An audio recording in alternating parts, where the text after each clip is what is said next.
Dari umur 21 tahun Nabi SAW itu beliau mulai berniaga. Dan beliau SAW itu berniaga mengikuti masyarakat umumnya Mekah ke negeri Syam. Waktu itu tidak ada sumber penghasilan atau tidak ada sumber bisnis yang paling menjanjikan kecuali mengambil produk dari negeri Syam di utara Jazirah Arab. Dan mereka membawa barang itu ke Mekah. Nah umumnya masyarakat Mekah waktu itu kalau mereka bisnis mereka bawa uang kontan dari Mekah ke negeri Syam, baru belanja barang di sana. Setelah itu membawa produk tersebut ke Mekah dijual. Beberapa bulan kemudian laku, pergi lagi ke negeri Syam belanja. Nabi SAW karena Allah berikan taufik punya strategi yang berbeda. Uang yang dititipkan kepada beliau amanah yang dikasih kepada beliau itu beliau belikan dulu produk Mekah. Produk apapun ada di Mekah beliau beli, beliau bawa ke negeri Syam. Orang semua bawa uang cash, dia bawa barang.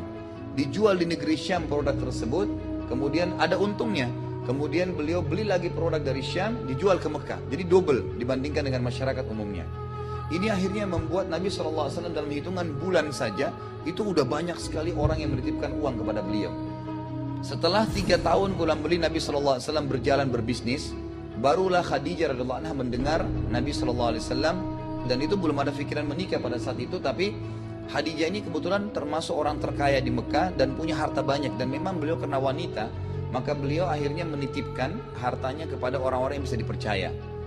Pada saat sampai berita tentang Nabi SAW, maka Khadijah pun mencoba Nabi SAW dengan menitipkan harta. Dikasihlah harta.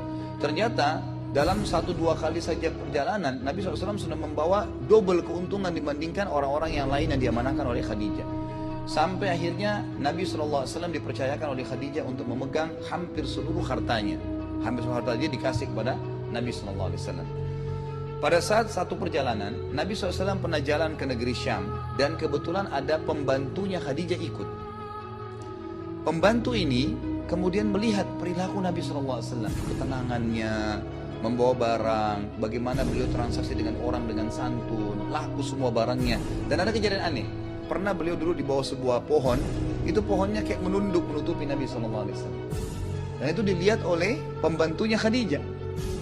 Dan banyak perilaku yang lain dilihat oleh pembantu tersebut. Waktu dia pulang lalu dia berkata kepada Khadijah, "Hai Khadijah, sungguh saya sudah lihat dari Muhammad sesuatu yang tidak pernah saya lihat dari orang. Dari akhlak, dari amanah. Bahkan ada yang aneh, setiap kali dia jalan saya melihat ada awan yang menaunginya. Dan kalau dia duduk di bawah sebuah pohon, pohon pasti melindunginya, menutupi dia supaya tidak kena panas. Maka saya sarankan engkau menikah dengannya." Jadi saran dari pembantunya Khadijah tadi. Lalu Khadijah berkata, "Kalau seandainya memang Muhammad terfikir untuk itu, maka saya tidak menolak." Maka ditanya, pembantu ini lalu datang kepada Nabi SAW mengatakan, "Hai Muhammad, apakah engkau mau mendapatkan kecantikan, kekayaan, serta kehormatan?" Nabi SAW sudah paham, ini maksudnya disuruh menikah.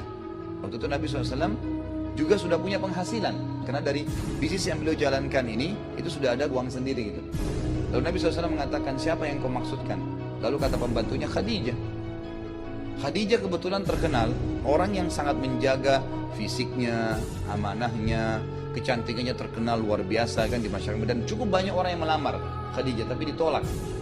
Maka Nabi SAW pun mengatakan, "Baiklah kalau Khadijah mau, maka saya juga mau." Sampaikanlah kepada Abu Talib, kemudian dengan Waraqah bin Naufal juga, ya ini sepupu daripada Khadijah, dan mereka sepakat maka menikahlah keduanya. Pada saat itu umur memang Nabi SAW dalam riwayat-riwayat yang lebih banyak diangkat oleh para ulama umur 25 tahun.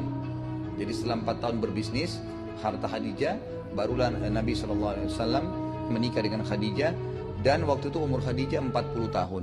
Cukup banyak athar yang mengangkat, tapi ini semua karena tidak sahih maka tidak kita bahas ya.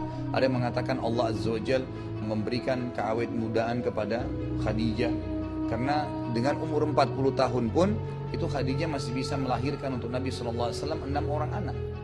Nanti akan ada 2 laki-laki, yaitu Qasim dan Abdullah. Walaupun anak Nabi SAW 7 ya, karena anak yang satu namanya Ibrahim itu dari istri yang lain namanya Maria.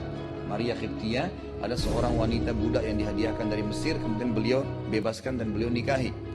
Kemudian ada 4 anak perempuan Nabi SAW yang masyhur, Ruqayyah, Ummu Kalthum, Zainab, dan Fatimah. Ini semua dari Khadijah dan semuanya masuk Islam tentunya. Baik, setelah menikah dengan Khadijah, Maka Nabi SAW makin mengembangkan usahanya. Dan perlu Anda ketahui, Nabi SAW waktu menikah dengan Khadijah ini, beliau memberikan mahar Khadijah itu 20 ekor unta. Satu ekor unta, kalau kita hitung harganya sekarang sekitar 20 juta rupiah misalnya. Kan sapi saja sudah 10 jutaan atau lebih. Unta lebih mahal gitu kan. Kalau 20 juta kali 20, itu 400 juta yang dikasih oleh Nabi SAW di zaman itu. Dan itu hanya sekedar mahar saja. Apa itu mahar? Mahar itu sesuatu yang diletakkan di depan mempelai laki-laki pada saat dia ijab kabul. Itu mahar. Beda dengan biaya acara perkawinan umumnya gitu kan. Tapi ini diberikan Nabi SAW. Ini juga sekaligus membantah banyaknya orientalis. Orientalis ini orang-orang barat yang belajar Islam untuk mencari kelemahan Islam. Mereka mengatakan Muhammad sengaja nikah dengan janda kaya karena hidupnya miskin. Dan ingin membiayai hidupnya. Padahal sebenarnya salah. Nabi SAW saja memberikan mahar sampai 20 ekor unta. Dan beliau SAW setelah menikah pun tetap membisniskan uang Khadijah. Membisniskan uang tersebut. Ada juga sebuah kisah di sini. Kalau Anda ingin tahu kenapa Nabi SAW diberikan julukan Al-Amin, orang yang terpercaya, ada alasannya. Nabi SAW sebelum menikah dengan Khadijah sudah berbisnis. Dan ada beberapa produk beliau di Mekah waktu itu. Beliau sempat tawarkan di pasar Ukaz namanya. Kalau kita dulu, sekarang juga sudah dihilangkan ya di Mekah itu. Itu dulu wilayah pasar memang Ukaz namanya, zaman Quraisy. Memang sudah pasar dari dulu gitu. Yang saya ketahui seperti itu ya, Allahu a'lam. Yang jelas di sini Nabi SAW pernah berdagang di situ dan ada satu orang dari luar kota Mekah masuk beli barang Nabi SAW. Waktu sudah dibeli barang tersebut, maka orang itu berkata, "Hai Muhammad, saya titip dulu barang saya ini, saya akan tawaf." Baiklah, orang itu pergi tawaf. Kemudian setelah tawaf dia lupa kalau dia belanja barang Nabi SAW.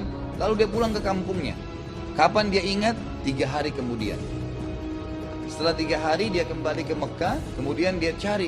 Dia datang ke pasar Ukaz. Ternyata dia temukan Nabi SAW masih kondisinya seperti 3 hari lalu.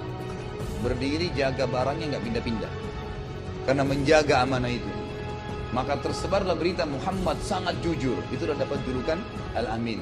Salah satu riwayat yang menyebutkan ini sebabnya. Ada juga beberapa sebab-sebab yang lain. Tapi yang jelas ini salah satu yang disebutkan oleh para